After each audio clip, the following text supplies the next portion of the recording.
Probablemente conozcas muchos métodos ingeniosos para aproximar pi, como el clásico dividiendo la longitud de una circunferencia entre su diámetro, o con alguna fórmula conocida. Pero en este video conoceremos un método alucinante para intentar aproximarlo, con muchos palillos y un poco de suerte. Este método se le atribuye a Georges-Louis Leclerc, matemático del año 1700, y esta forma de aproximar pi se conoce como agujas de Buffon. Para este método necesitamos una aguja de longitud k que será representado con una línea. Además, también necesitamos líneas paralelas separadas a una distancia d, con la condición de que la longitud k de nuestra aguja sea menor o igual que la separación d. Ahora dejaremos caer nuestra aguja desde alguna posición aleatoria y debemos de fijarnos si corta o no una de estas líneas. Muy bien, pues veamos que podemos aproximar pi con esta curiosa fórmula que tenemos por aquí. Empecemos lanzando 10 agujas. Con estos datos obtendremos esta vaga aproximación. Ahora probemos con 100 agujas.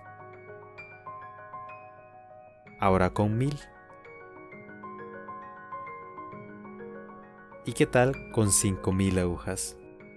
Y para terminar de fundir mi computador, probemos con 10000. Y podemos ver que logramos aproximar al menos 2 cifras decimales de pi. Pero, ¿por qué? ¿Qué narices tiene que ver pi con todo esto? Pues enfoquémonos en una sola aguja y tratemos de calcular cuál es la probabilidad de que una de ellas corte alguna de estas líneas. Recordemos que la separación de nuestra línea será d y el largo de nuestra aguja será k, con la única restricción de que k sea menor o igual que d. Ahora llamaremos x a la distancia que va desde el centro de nuestra aguja a la línea más cercana. Notemos cómo nuestra distancia x estará acotada entre 0 y d partido por 2. Si no entiendes muy bien el porqué, te reto que pauses el video y lo analices con más detenimiento. También notemos que nuestra aguja siempre tendrá al menos dos ángulos que variarán según la posición de esta, pero observemos que el menor estará siempre entre 0 y 90 grados, o pi medios en radianes. Entonces veamos que lo que obtuvimos con este análisis es que el dominio del más pequeño de los ángulos estará entre 0 y pi medios, en este caso diremos que el menor es alfa, y el dominio de x estará entre 0 y d medios. Para continuar, necesitamos comprender el concepto de función de densidad. Esta función permite determinar la probabilidad de que una variable aleatoria continua tome algún valor en un determinado intervalo y se representa así. Una función de densidad es parecida a una función en análisis o en cálculo.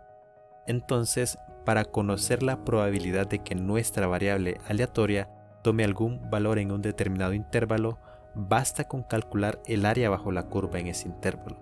Así que podemos calcularlo usando la integral definida de esta forma. Algo que debemos de saber es que la probabilidad de que ocurran todos los eventos es siempre 1, así que de esto podemos notar que el integral en todo el dominio es 1. Además de que los valores de nuestra función siempre deben ser no negativos. Sabiendo esto, es necesario recordar que nuestras variables aleatorias serán las que estuvimos analizando anteriormente, es decir, alfa y x. Así que intentemos calcular la función de densidad primero para la variable x. Con el análisis anterior nos dimos cuenta de que x estará entre 0 y d medios. Entonces trazaremos una recta horizontal a una altura y que va desde 0 a d medios. Para calcular el área bajo esta función, podemos multiplicar la base por la altura, que será y multiplicado por d medios. Y como recordarás de la definición de función de densidad, es que el área bajo la curva de todo su dominio es siempre 1, así que esta ecuación es igual a 1. De esta ecuación podemos despejar para y así encontrar la función de densidad para la variable x. Podemos hacer el mismo procedimiento de manera similar para alfa, con la excepción de que el dominio estará entre 0 y pi medios. Y de esta forma obtenemos la función densidad para alfa, pero necesitamos obtener la probabilidad de que estas variables tomen estos mismos valores en un mismo evento.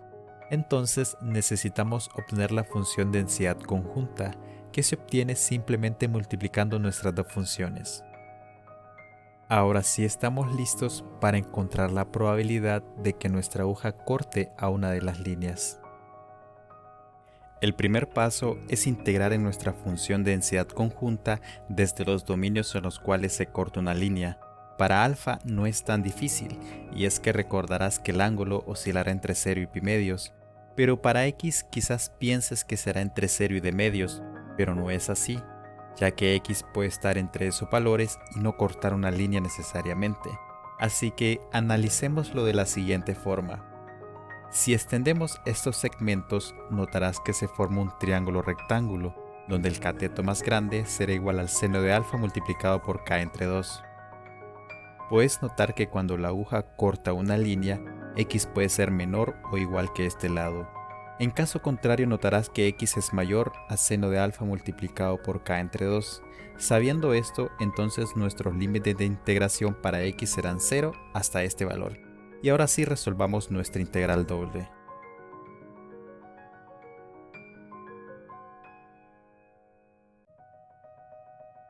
Y aquí lo tenemos. La probabilidad de que una aguja corte una de las líneas será igual a 2 por la longitud de la aguja dividido entre pi multiplicada por la separación de las líneas. Ahora, de estadística sabemos que la probabilidad de que ocurra un evento será igual a los resultados favorables entre el total de casos posibles, que en nuestro caso será el número de cortes entre el total de lanzamientos. Pero nosotros ya sabemos cuál es la probabilidad, así que bastará con reemplazar y despejar. Notemos que esto lo podemos simplificar aún más si hacemos que la longitud de la aguja sea igual a la separación, y así encontraremos una aproximación muy curiosa para pi. Impresionante, ¿cierto? Pero, ¿qué tanto podemos aproximar pi con esto? Pues averigüémoslo. ¿Qué tal si probamos con 50.000 agujas? Ahora con 100.000. Y para finalizar, ¿qué tal con 200.000?